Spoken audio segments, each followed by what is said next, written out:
Yes, hello everyone. Welcome back to WD18, the Watford fan channel, with myself, Jacob Culshaw, Sam Ucko, and Charlie Zazzera. Talk all things Watford, talk transfer deadline day, and talk through our strongest and best 11 for the rest of the season, which is going to be really, really interesting. We've got an kind of interactive graphic for you guys to get involved with. So make sure in the live chat you're leaving in your best positions, your best players, and which team you think Slaven Bilic should be playing from now until the end of the season when all players are fit. That's kind of the parameters anyway. Sam, look, throw over to you first, mate. Deadline day, bit of a quiet one. How did you do deadline day? Because everyone does it a little bit differently. Some people are sort of sit back in the settee and watch Sky Sports News. Some people are on Andrew French's live blog, or some people were just looking on Twitter for any notifications. How did you spend your deadline day? I can't lie. So sort of used to be growing up. Deadline day was one of my favourite 2 days of the year for someone than the January one. But as I've got older, I've sort of the novelty sort of worn down a bit. I mean, I still think it's particularly yesterday compared to previous deadline days. I thought it was brilliant, particularly with the Premier League business. The deals that Chelsea got done, Arsenal, Man United. I thought was really interesting in that regard. But I think I always had that feeling that it would be quiet for Watford, other than getting Wesley Hoot confirmed. And a couple of outgoings as well. I can't lie, I was in a lecture at the back scrolling through Andrew French's live blog, and that was certainly entertaining, more entertaining than the lecture. But it got to the point where in the evening I was quite bored, so I did go and watch John Eustace's Birmingham side in their FA Cup replay. Unfortunately, they lost after extra time, and Troy Deeney wasn't involved in the squad either. But yeah, I mean, still an enjoyable day nonetheless. I have to say, top marks for looking at in the lecture. I know we shouldn't be promoting that sort of thing, but we've all been there looking through at some point. But I've got to give a shout out to Andrew French for his coverage yesterday. It was a bit of a quiet one for him. Obviously, Wesley Hoot was the only signing we made on deadline day, but the blog was thoroughly entertaining. My favourite one was 8:10 p.m. Andrew French put on the live blog, "I see Luton have signed Marvellous Nakamba on loan from Aston Villa. Quite possibly the least compatible player first name club combo ever." And I think that was a perfect way to start on the live blog. Charlie, what about you, mate? How did you spend your deadline day?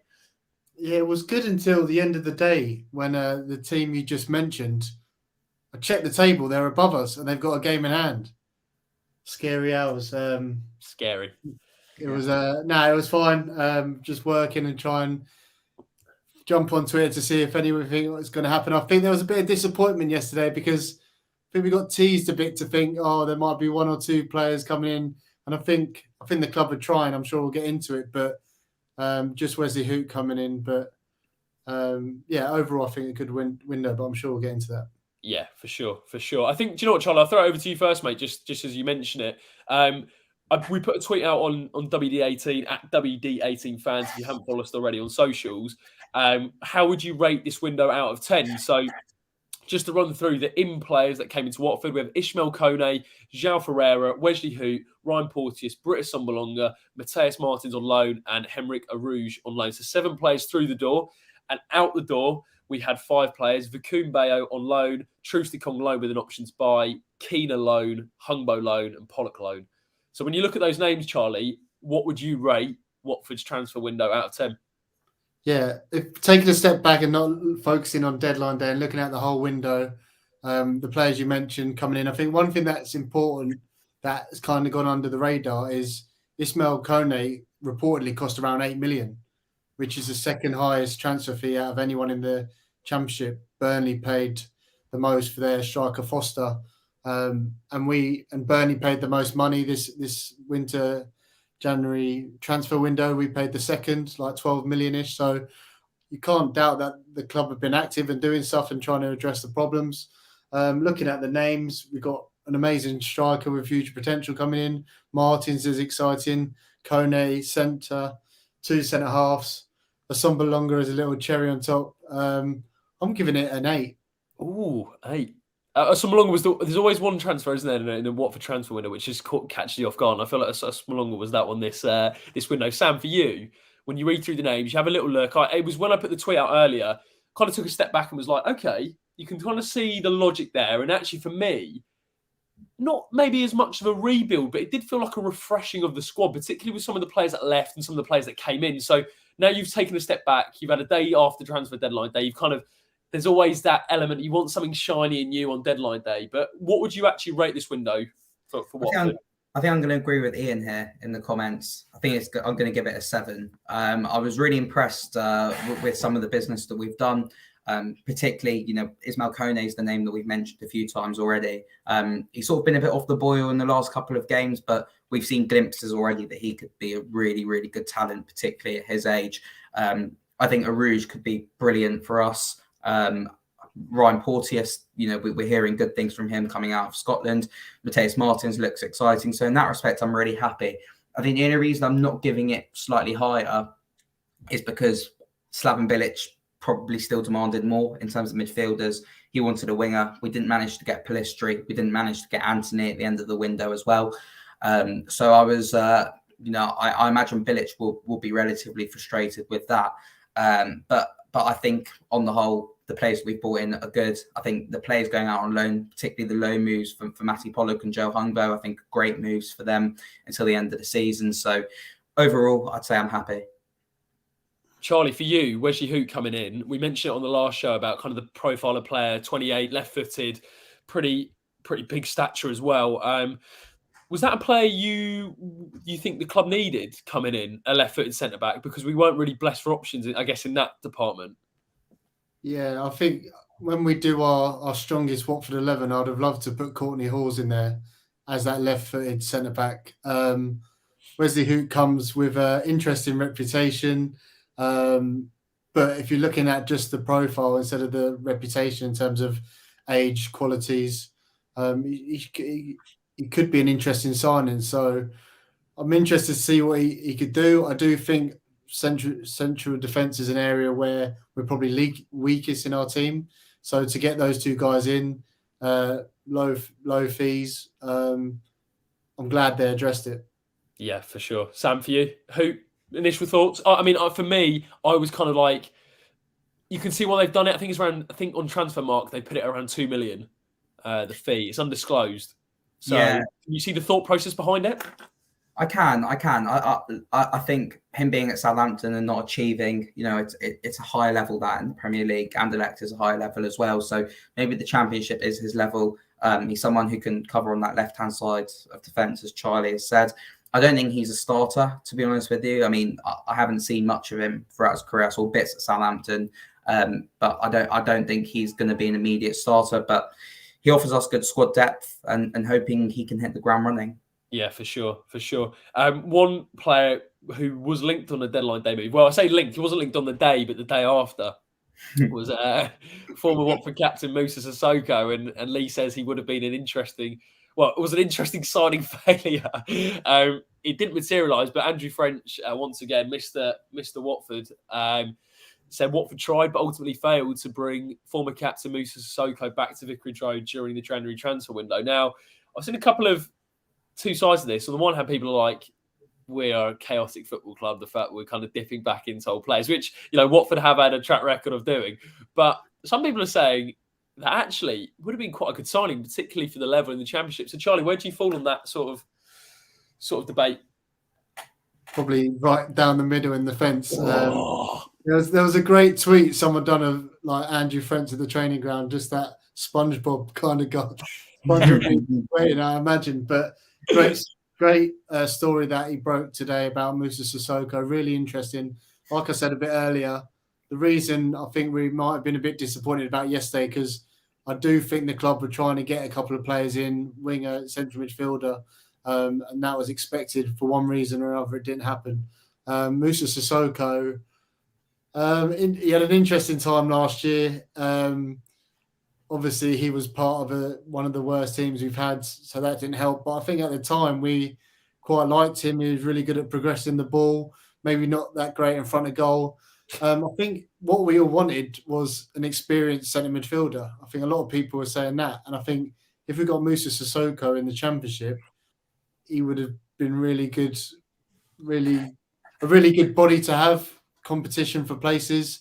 So I think, although it might have been a bit chaotic at the end, maybe Bilic was pushing, the club were trying to do it. I think if we got him, it would have been a good signing. Sam, so I do agree with Charlie on that aspect. I think for the Championship, Moussa Sissoko is a great player to have. What I would say, though, is it a little bit of a concern that we are dipping back into that? The fact that we were dipping back into interest for Sissoko, and does it to you? Does it seem like there was a bit of a lack of a plan with that one? Yeah, some fans say that. Does it actually show that we had any sort of plan or strategy with this transfer? it shows panic, I think. To be honest, I think Bilic, assuming that this happened in the last couple of days in the window where we ignited our interest in Sissoko, it just seems Bilic said, get anyone in, and the club ultimately went for a player who they already have a connection with. I think we have a buyback clause for him as well. I agree with Charlie. I'm sort of on the fence as to whether it would have been a good move or not. I think he would have been valuable in the Championship. I think it's probably closer to his level at this time in his career. He struggled in the Premier League at times. But at the same time, we could probably have gone for someone younger, moved forward, and looked towards the future. I will say this, though, that the fact that this happened so late in the window tells me at least that in the summer, regardless of what league we're in, I reckon we'll go back in for him. Ooh. That's my hot take. Moussa Sissoko will be a Watford player in the summer. Blimey, that is huge. Because he's at Nantes at the minute, isn't he? I think so. One of the French clubs in League And they signed him for quite a small deal, from what I can recall, because I think he was one of the higher earners from last season. I think he was the highest earner last season. Was the highest earner. So I don't know. Could I see him coming back? I don't know. I'm surprised we went back in for him in the first place. I'd imagine wages were probably a part of it in terms of he probably would have been on a decent package. That to be playing in the Championship on a decent wage is harder sell than it is in the Premier League. I don't know. That's an interesting one. But when just having a look through the comments here, would you be surprised if Sissoko came back? Pale in the comment section says, I'd rather get Hughes than Sissoko, to be honest. Charlotte says wages rather than quality were perhaps the issue with selling Sissoko in the first place. Ian says, why do all teams appear to leave their wishes until it's too late? And Ryan, when will you do another fan phone? Mate, if you want to bring them back, we're more than happy to. We'd love to get as many fans on as possible. Few ratings in here as well. Surin goes with an 8 for the window. There was another one. Adam says, I'll give it an 8, but I still don't think we will go up. So now we've kind of had a bit of time to look at the squad. Charlie, Ryan's question here. Would Slaven Bilic be happy with his first transfer window at Watford? I think if he's honest, he'd probably say no. I think when we've talked about bringing those 7 players in, the profile of those players, the different positions, we think that looks quite good. I think when they spoke to him after a game, when emotions running high, and he did his, I want a striker, winger, centre midfielder, I think that comment's kind of stuck around and fans take it as gospel, and which is fine. Like, do you know what I mean? People can have wishes. I want people to be pushing him, being ambitious. You're hoping it's a real collaborative effort between him, Manga, Gino. I don't think he'd be 100% happy, but I think if you take it a step back and you speak to him and he looks at all the players he's got at his disposal now in his squad, he can't argue. It's a good squad to work. It's a good squad to work off. Yeah, for sure. Sam, just expanding on Charlie's point there about that press conference that Slav did, and he was kind of quite open about what players we do need. I wonder if he looks back on that with not regret, because I feel like he's quite a straight talking guy anyway. I don't think he probably regrets it, but I wonder if he thinks, should that have gone into the public domain? I'm not too sure. But do you think that was actually helpful to release that sort of like list that he feels as a manager? Because he spoke in his mind there, but I guess it's fair to say that his teams haven't been overly convincing, I would say. I know he hasn't been helped with injuries at all, and no doubt about it. But when we have had players back fit, we haven't really, can't remember many games we've controlled, maybe bar a couple. Personally, anyway, I might feel free to disagree. No, definitely. I think, again, there's two sides to this. I think on the one hand, I don't think he'd regret having those comments out in the open, because first of all, as you say, he's a straight talking guy. He'll speak his mind, and I don't think he wants to move away from that. I also think that potentially, if we don't go up, he's got something to fall back on almost and say, well, I asked for this, this, and this, and you didn't give it to me. This is why I couldn't get you up. I think on the other hand, though, this might be a bit far-fetched. I'm not sure. But I do wonder as well, for the fact that he said that in the public domain, if that made clubs increase their asking price for certain players. because he goes, I want this. Well, the other clubs will go, okay, well, you seem desperate for it, so we can up the price for it. So that might seem far-fetched, and maybe it's not, it's probably a lot more complicated than that with transfers, but I do wonder if it impacted on potential deals that we could have got. Yeah, Charlotte in the comment section thinks, I reckon Bilic is quietly fuming with the window. Nick G in the comments, in fairness to Gino, I'm not a fan of his, by the way. It's probably our best ever January transfer window. Still not sure it's enough, but that's down to the awful summer window, which I have to say doesn't reflect particularly well on the recruitment over the summer. And Arden goes on to say, could Bilic make a signing with someone he's already coached, like Dean Garner, for example? I think that's a really interesting shout. One player who seems every single window to be linked with a move away from Watford is Ismaïla Sarr. Now, according to The Athletic, according to Adam Leventhal, which came in, there was kind of a couple of accounts that were floating about that there was a 25 million bid or something, but then it was later confirmed the actual bid from Adam Leventhal and The Athletic. And they said Everton wanted to pay £2 million to sign Ismaïla Sarr on loan for the rest of the season. That would then have an obligation to buy for £30 million if they avoided relegation. Charlie, I think we can all see why Watford rejected it. I think the bigger question is, are you surprised that Sarr's still here come the end of the window?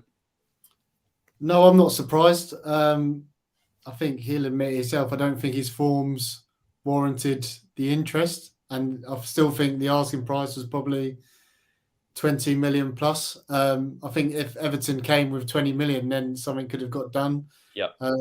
My friend who's an Everton fan, he made a really good analogy of Everton in the window, saying it was like getting really, really drunk, going to a nightclub when the lights come on, trying to pull a girl and they just see what state you're in. That was like what Everton's transfer business was. They were just going for absolutely everything.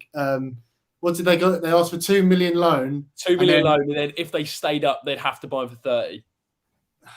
But it's just weird, isn't it? Because from a Watford perspective, there was absolutely no way we'd accept that deal because he's, with João, probably our best player when he's playing at his best. I guess the question is, Sam, what would you have accepted for him? Because there are a lot of fans who would have said, if it was just a loan with an obligation to buy, regardless of if Everton stayed up or not, they would have taken it. Yeah, I think so. I think anything 20 million plus, I think the club would have taken, considering now his stock's going to fall, regardless of if he picks up form in the summer. For the rest of the season, and we get promoted. I think his stock falls now anyway because he'll have a year left on his contract come the summer. And I can't see us in the summer getting more than 15, to be honest with you.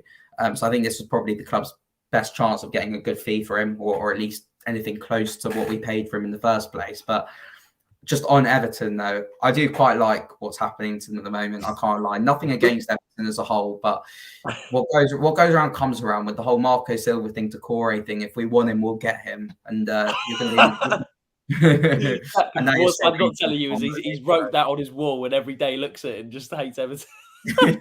Should we clip that up, Sam? I don't want to say anything in case they do stay up, but I can't lie. I'm not too disappointed that they're struggling at the wrong end of the table. It's kind of a little bit of karma, isn't it? That's come around, to be fair. Charlotte says Everton aren't staying up, and even Sarr can't save them from relegation. Genuine question for the three of you: can you see Sarr re-signing with us? So re-signing another contract. I think he might if we go up. Wow, GT official with dropping a big one at the moment. I'd be surprised. I'd be shocked. I'd be so surprised. Yeah, I'd be surprised. I mean, the only thing you would say though is if you. I think that Sarr's point in his career, he's probably thinking, I want to stay in the Senegal team. He's probably looking at future tournaments. He obviously wants to be playing at the best level possible. But if he knows he's going to be playing every week in the Premier League, let's just say we do go up, I could see it. But I would. Yeah, what my thoughts would be similar to what João Pedro signed a new deal with us, didn't he, in the summer? Whereas if we do go up and there isn't those interests coming, you got to remember Sarr is on his first contract still at Watford. He won't be on big wages at all compared to what his Senegal teammates are on. So Watford might go, we'll pay you a bit, we'll pay you more. Your release clause is going to be more. So similar to what happened to João Pedro, I don't think it's beyond the realms of possibility. Could you see him running down his contract if we go up? I think in the if we stay in the championship, no doubt. Mm. I think Gino's too. I think Gino's too switched on as a businessman to let that happen. To be honest, having said that, though, they have been really firm with the 30 million price tag, and that was or around that mark anyway. Just to add on, someone did mention in the comments, just reminding me that the deal would have included an obligation to purchase for Sarr for 30 million in the event of Everton staying up, as well as a 4 million appearance bonus. They're not staying up. Gino looked at Sean Dyche and was like, "I sacked you earlier." Like, there's no point. So yeah, there we have it. That was kind of another one that came in last minute. Very Everton. I think we talked about very Watford signings. That was very, very Everton. Like, moving on to the second part of the show, we have brought in a new graphic, very, very fancy. So we've got a lineup here, and we're going to be picking our strongest 11 with everyone fit, right, Charlie? And we're going to basically go through each player and pick what team we should go for. So, Charlie, I'm going to throw it over to you first, mate. Are you going to go through your lineup first, or are we just going to debate each position? I think between us, it make more sense if we just talk through the players who we think are definite starters, Nice. and then try and debate who fills in the gap. So, Love that. If we're starting, do we agree Dan Backman's defo starter? Batman for sure. And what I would say to everyone in the comment section, leave them in the live chat and let us know. And if you're watching this back, let us know in the comment section if you agree, disagree, and then we can put them up on the screen if you think we're wrong or if you would change anything. So for me, Batman in goal, Charlie's going Batman in goal, Sam's going Okoye. I'm going Backman, but I am surprised Okoye didn't actually push for a loan or go out on loan. I don't know if he didn't push for a loan, but I was surprised that he stuck around, to be fair. Batman. Oh, look at that. The positions are there. So Batman's in goal. Now we've got to debate formations. This is the only thing. I'm thinking, if we're looking at defence now, who's the one defender that we think is going to play? Would we say Craig Cathcart? I think two. For me, I think Cathcart. Would we all agree Ferreira would start? I think Ferreira has to start, doesn't he, really? When you centre back, we'll go centre back first. For me, that's tough. I think Cathcart's. I'd go Cathcart. Should we go Cathcart Ferreira? I think Ferreira's. The people are getting them in. Agree on Batman. Rio, agree on Batman. Okay, so right back, we're going to go with Ferreira. I'm going to put his full name in there. Just throw a curveball in there. I mean, I do agree with Ferreira, but it did cross my mind if everyone was fit. I'm being deadly serious here whether Dan Gosling does go back into right back. But I think it probably is Ferreira. I'd be surprised if he went over Ferreira, though. Yeah, no, I'd agree. That's a good point, though. He did play superbly at right back, didn't he? Yeah, it was good. I think I'm going to put Gaspar centre mid. No, okay, so moving on to So this is where it gets a little bit interesting with some of the. We'll move on to some of the other players. So centre mid. Who's the one centre midfielder who's definitely going to start? Sam. Imran Loser, if he's fit, he starts. Loser. Okay. Yeah. Charlie. Imran Loser, 100%. I don't know if I'm going early. I'm sure. I don't know if Jacob agrees with Imran Loser. No, I agree. Loser has to start. Next to him, I'm having Hamza Chowdhury. Hamza Chowdhury. Oh, we go with two sitting. If we go with two sitting, then Chowdhury's got to be in. I think we need Chowdhury. He's so combative, gets around the pitch, does the dirty work. We need a player like him, in my opinion. I think Loser has to go in. I would go Chowdhury as well. Sam Ucko. I'd go Chowdhury. I still think he needs to improve. Much to Charlie's disagreement there, but I think probably with the right balance in midfield, I think we'd see the best of him. Love that. Okay, so still got it on the screen. Is that Chowdhury? There we go. Centre mid. Moving on to, I think should we leave the wingers for now? Just depending on the system. I mean, we haven't talked about our best player. João Pedro has got to go in, 100%. I think João's on the 10 there, yeah. We put him in the little... Are we going to go 4-2-3-1 then? Are we agreeing on that? Or we can start off with that and see how we get on. Let's go with that. So we can go. But we're going to go with João Pedro in that 10. I mean, that is just delicious, isn't it, really? That's a lovely three. Yeah, that is very good. That's a lovely balance, that three. Let us know in the comments. What do you think about those three? Lee's not happy you've put Chowdhury in. he's currently covering his eyes at the lineup right now. James Hamza Chowdhury. Who do you guys want instead in centre midfield? Like Kone and Kiembe doesn't exist. Dino, who are you replacing? We need to these names, they're big names, but who are they coming in for?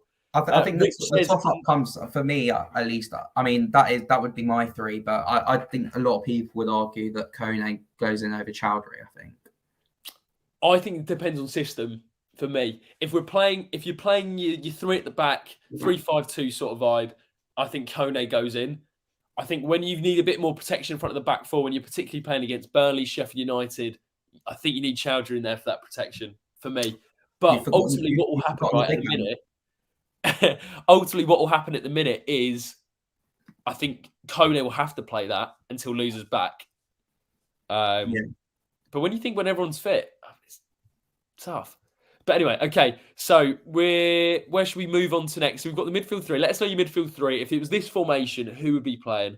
We'll go with the striker. This is an interesting one. So if you were to pick one striker to start, you've got Keenan Davis, Henrique Arouge rather, and Britta Sombalonga and Toby Adeyemo.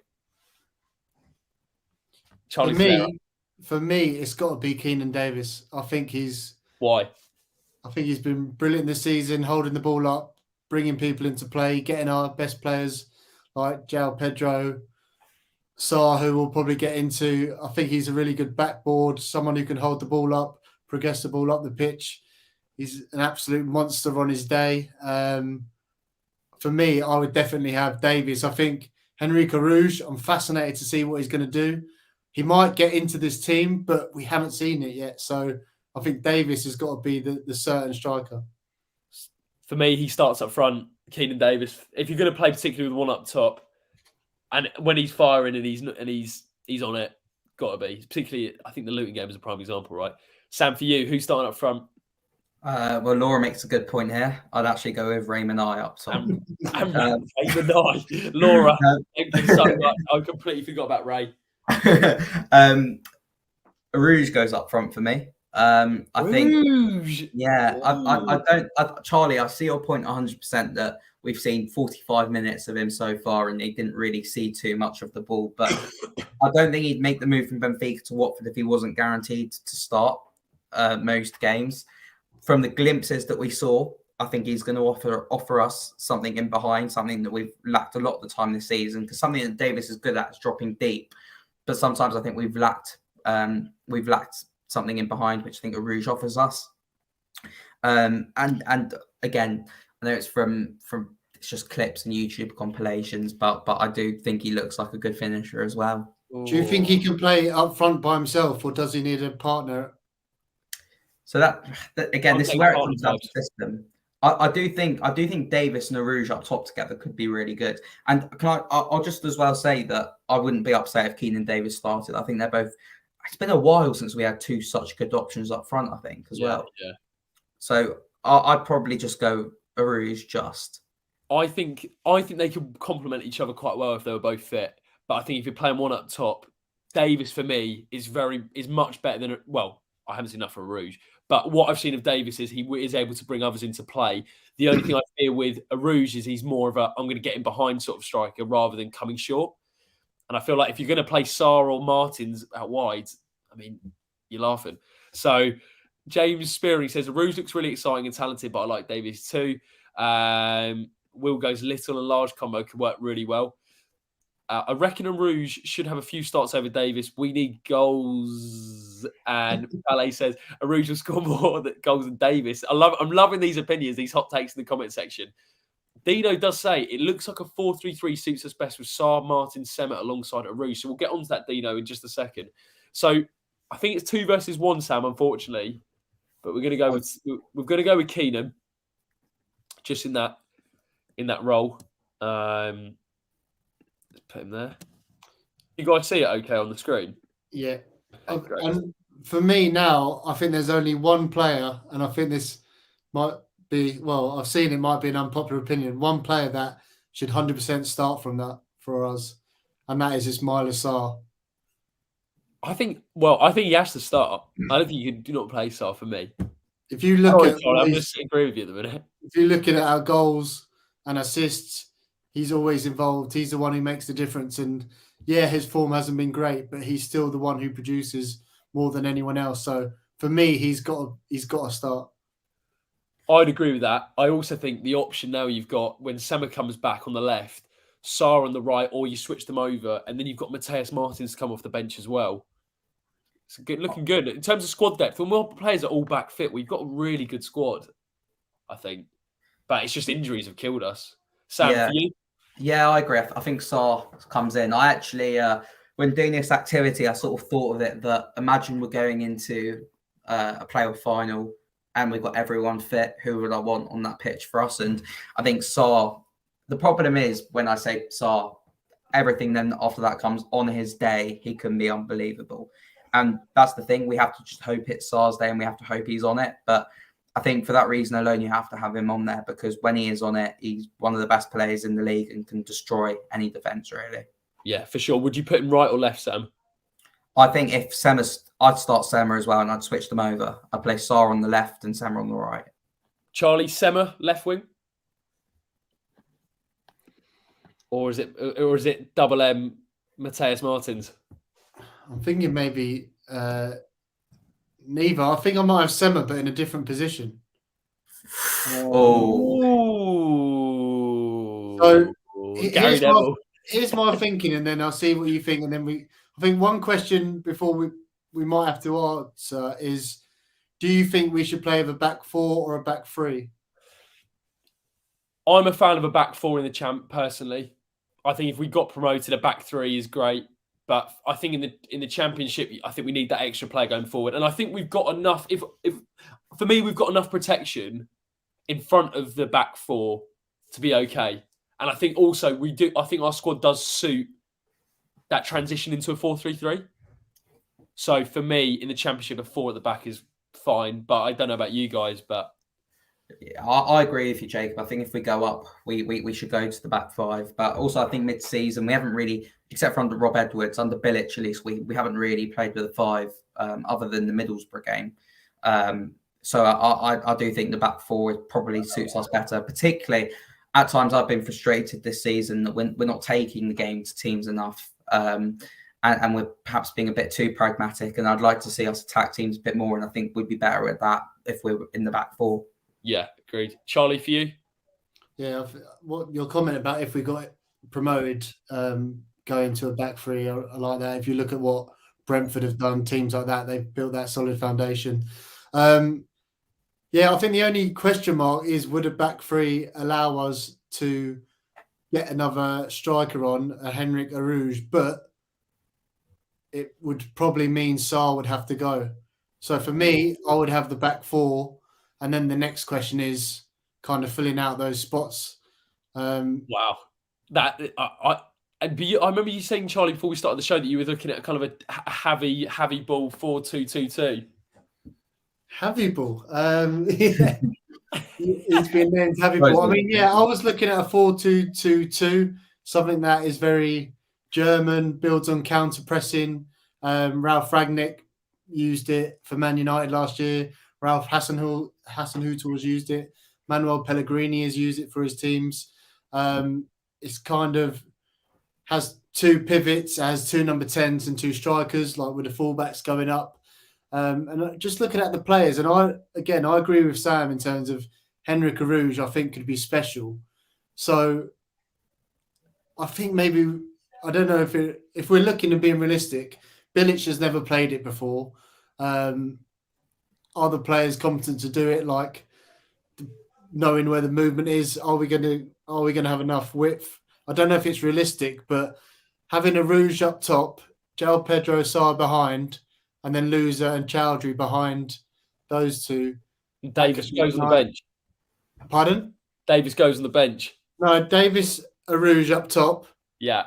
João Pedro Sarr as the two 10s and the double pivot of Louza and Chowdhury. Ooh, so does Sema drop as a left back then?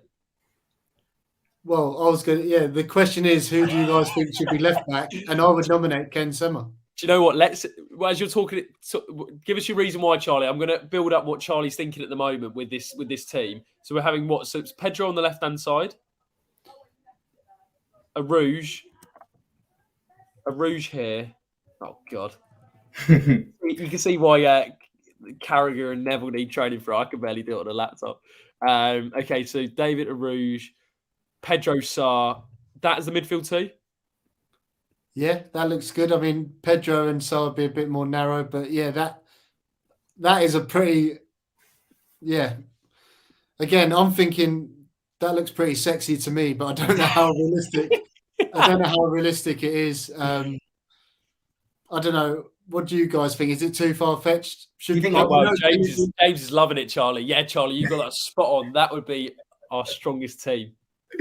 Do you think we'd get the best out of Sarr though by playing him there? In fairness, I do think he then has the license to drift wide. So it's not like he has to stay narrow. The only thing I would say with Sarr is, would it be better putting him on that side? Yeah, I think, I don't know. I like João Pedro towards the left as well, picking it up and driving in onto his right. That Blackpool game, Sarr, I thought one of his best games when he kept drifting in centrally to get involved in the play and take people on and move across the pitch. Yeah. I don't know. I think we need other suggestions of, and like it depends how realistic we think it's going to be. We know Bilic favours a 4-2-3-1. I guess maybe we ask in the comments. We're sticking with a back four. We've decided that, but what should our formation be from there? What should the formation be? And Charlie, for you, that team you built out early with the 4-2-2. Before we go over to Sam, who were the players at? So you were having Semmer at left back, were you? I was, yeah. And then the centre back is the last position. Who was your man? Ryan Porteous. Ryan Porteous. Wow. Okay. Really excited to see him playing in a yellow shirt. We've talked about his potential, his leadership that he'll bring in. He'll be able to feed the ball into Loser, long passes to Sarr, Pedro, Davis to hold it up, a Rouge spinning off him. Gets next to Cathcart, kind of give that experience. The only thing it kind of lacks is maybe Wesley Hoot as that left-sided bit of balance, but I don't know what you guys think about that team, and I'd be interested to see what the comments say about best formation, but that looks pretty damn good to me. So Chillin' Chat says 4-4-2 asymmetric. William said Semmer defenders is shocking on the ball, would be an absolute liability in a back four. I'd put Morris at left back as he's been quality when played. Dino says Semmer over Kamara at left back is insanity. He's had a rough couple of weeks, but last year's played the season. John says, I'm not sure about Porteous. Can be reckless at times and has a great disciplinary record. Who over Porteous for me? So it's splitting opinion on the live chat. Sam, when you look at Charlie's team here, it's two questions. What do you make of it? And number two, could you see it? I couldn't see it, no. As Charlie said, Bilic hasn't really played it throughout his managerial career, so I don't think we will see it this season. I think it looks fun, to be fair, particularly that front four with Imran Loser behind them. I think could cause chaos, but I wouldn't go with Semmer at left back, to be honest with you. I'd actually start Semmer, as I say, in a 4-3-3, 4-2-3-1 sort of formation. I'd start him further forward on the pitch, and again, I know he's had a really rough couple of weeks, but I would go with Hassan Kamara at left back. So we're going to shift it round, but I just wanted to shout out comment of the show from Mario Gaspar going, "Where am I, amigos? Gotta fit me in." So good. Okay, so we're going to move on to we're going to go back to the 4-2-3-1, right? So we're going to have Pedro here. Loser can sit there with Chowdhury. Sarr out on the right. A Rouge, unfortunately, mate, you're off. We're going to put Semmer in left back, Davis up front, and then so we're going to go Kamara. And I'd keep Porteous there for me. And keep Porteous. So that for you, Sam, is our strongest team when everyone's fit. I'd go with a Rouge up top, but other than that, I'd say that's our strongest team. That is Sam's strongest team in his opinion. Would you keep Sarr and Semmer those positions or switch them around?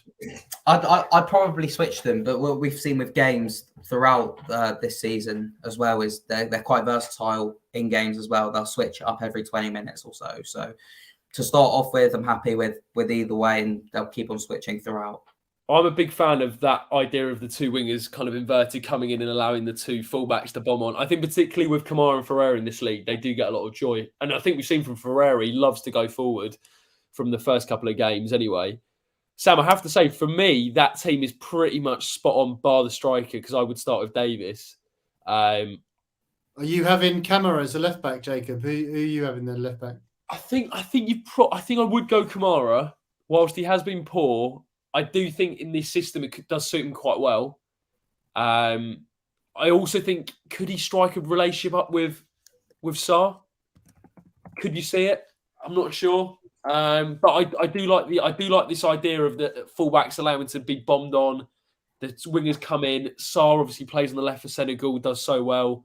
Sema cutting in on his left, frees up Ferreira. There's a nice. I look at that team on paper and I think that is a really nice balance to that. Obviously, the only question mark I have is over. I haven't seen Porteous yet, so I can't really judge. But obviously, that can be interchangeable with who, or it could be interchangeable with who else? We've got Kabasele, Sierralta. So you've got options in that department. I'd imagine Porteous has come to start. So, would you guys think about the possibility of going a bit?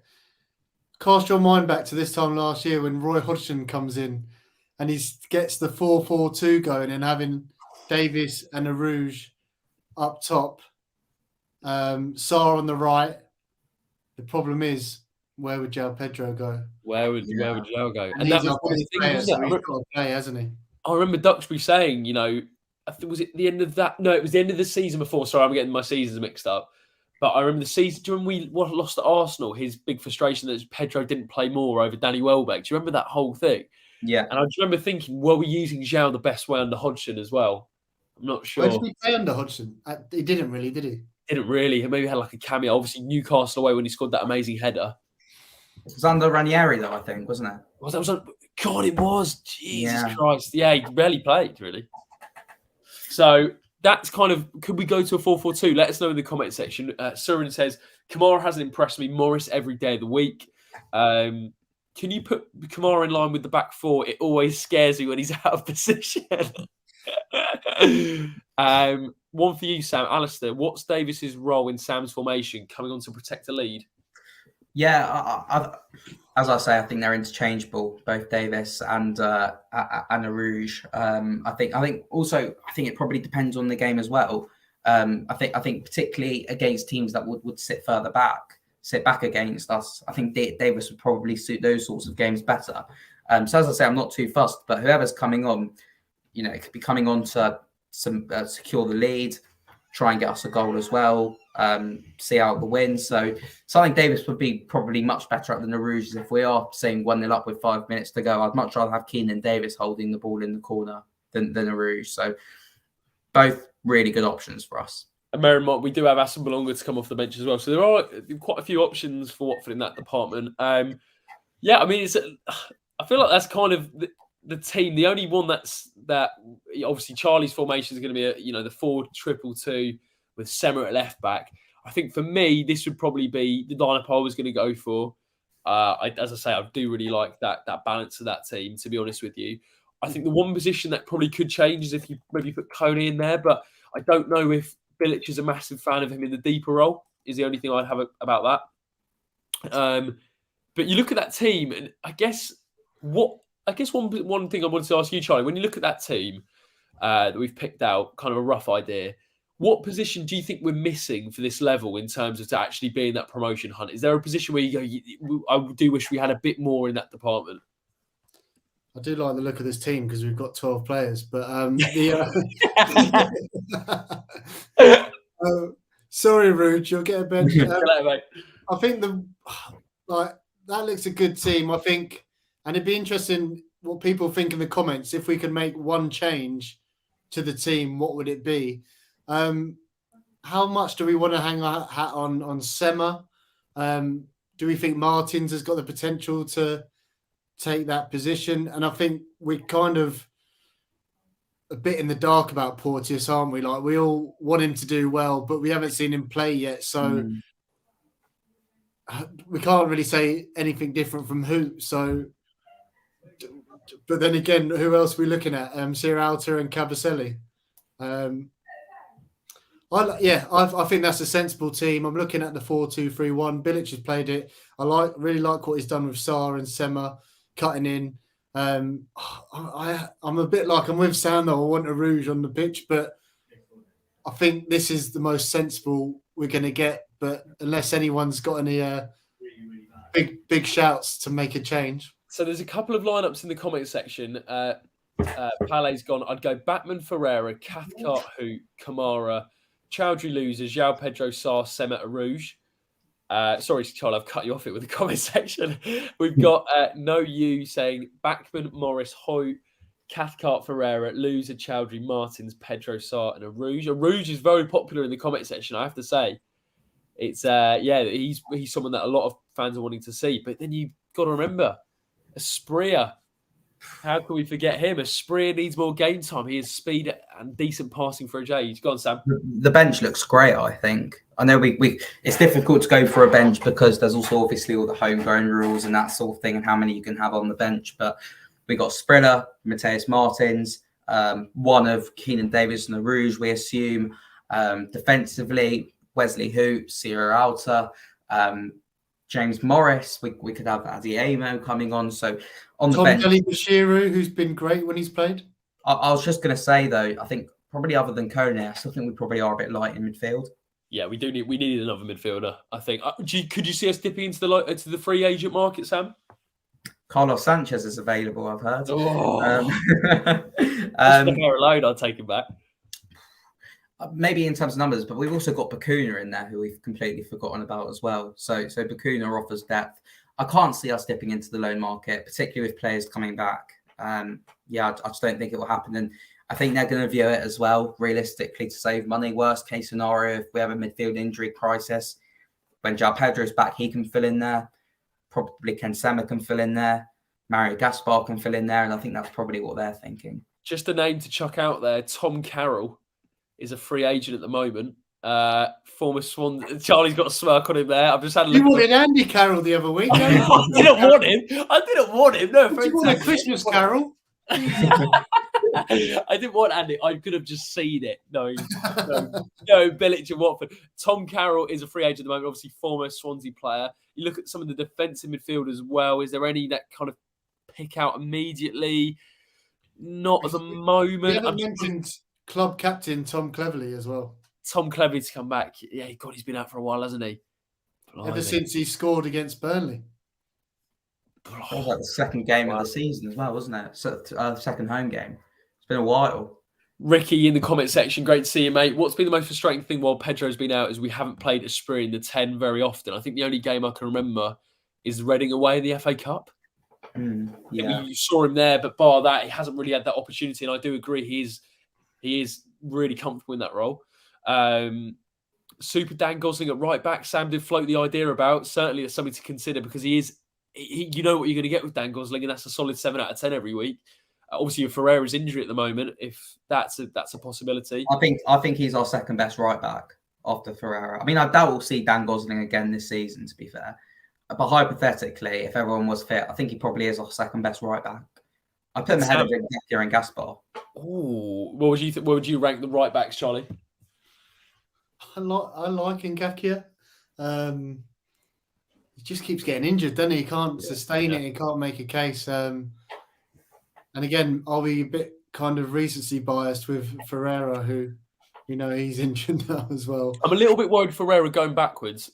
Who will play right back against Reading? Gaspar?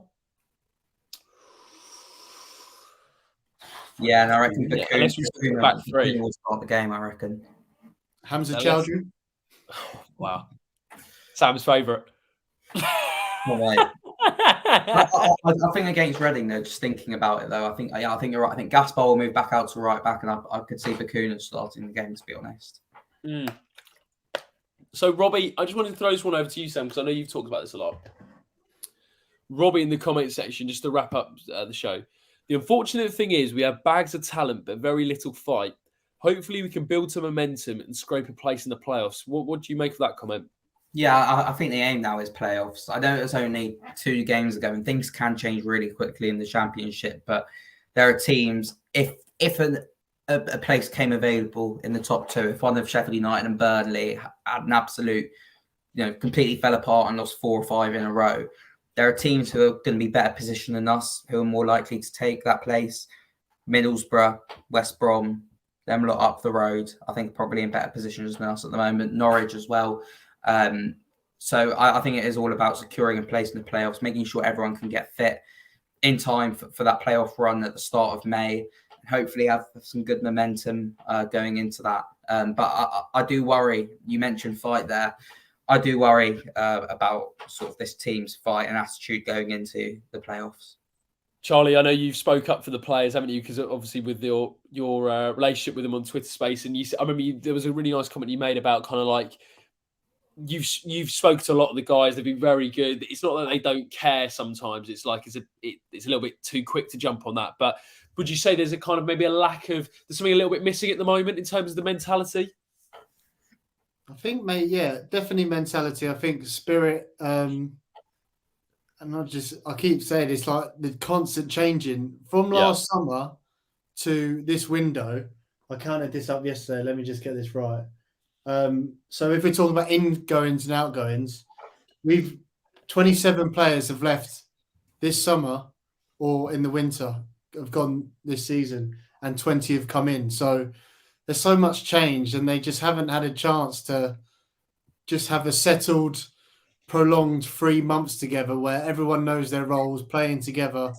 And I think that's the nature of previous mistakes with how the culture is with the club, with the constant change. All we can hope for now is just that the Nigerian curse wears off and we don't get injuries towards the back end of the season, and we can just get a team like this week in, week out, finding partnerships, working for each other, experience winning together, building up that team spirit, and then looking in good nick going into the playoffs. Because if you look at our squad on paper, maybe not Burnley, but we probably have got the best squad in the Championship, and we are underachieving. But there's so many mitigating factors, and the environment for me just isn't correct yet. So I'm just hoping now the window's shut. Hopefully the injuries clear up. We're getting everyone back together, and we've got now until May to try and build some momentum, get Luton out of those playoff places, and see who we play. There we go. Let's talk through the changes that you mentioned there, Charlie. And I know I touched on it in the last video in terms of players who played from one point in the season to the other point.